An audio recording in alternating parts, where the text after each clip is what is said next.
Hindi po kami against, nandiyan na sila eh. Kapwa Pilipino ko naman yan, wala akong problema doon. Okay ako dyan.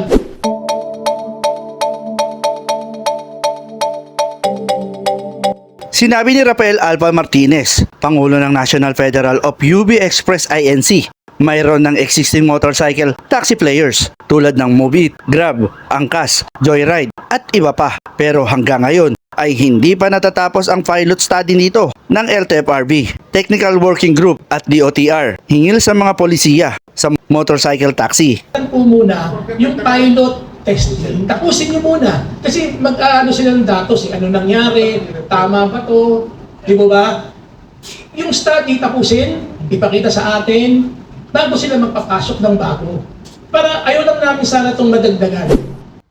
Ayon kay Martinez, may 5 taon nang tumatakbo ang kasalukuyang motorcycle taxi players pero wala pang mandato ang mga nabanggit hingil dito. Dagdag pa niya, di umano ito patas sa tulad ng mga PUJ at AUB operators kumukuha ng prangkisa para makapag-operate.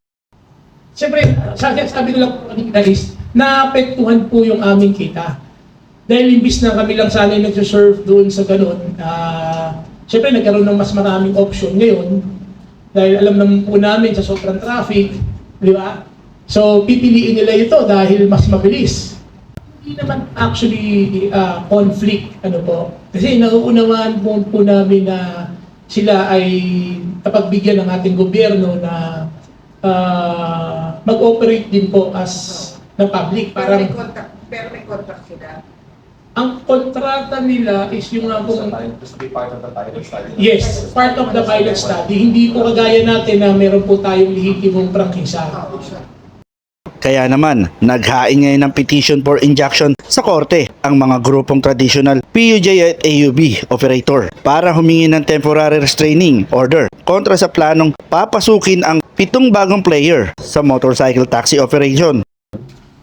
Is yung nga po, we're trying to file a petition against the Department of Transportation, against the Land Transportation Office, and against the LTFRB to ask essentially for 3 things. Una po, para hingiin yung paghinto muna ng pagpapalaki at pagpapatuloy ng ating motorcycle taxi pilot study and project implementation. Pangalawa, para po hingin sa gobyerno na ituloy muna tapusin yung ating motorcycle taxi project study. Sa ngayon ay halos 35% ang nawawala sa kita ng mga UB operator dahil sa pakikipagkompetensya sa mga motorcycle taxi. Dagdag pa ng grupo, dapat na maipakita ng technical working group na ligtas na gamitin alternatibong transport vehicle ang mga motorsiklo at ang epekto nito sa ibang transport players. What is the economic impact on PUV operators? Lahat po yan kasi kinakailangan para makapag-craft po ang Kongreso ng isang responsive na batas. We need to know, is it safe? Is it safe for passengers? Ano po yung magagawa ng DOTR? Ano po yung policies na mailalagay ng DOTR at ng Kongreso para maging safe po siya sa ating mga commuters? And so we really want to see the results of this pilot study. We want to see the data that they can ano po yung magiging recommendations ng DOTR.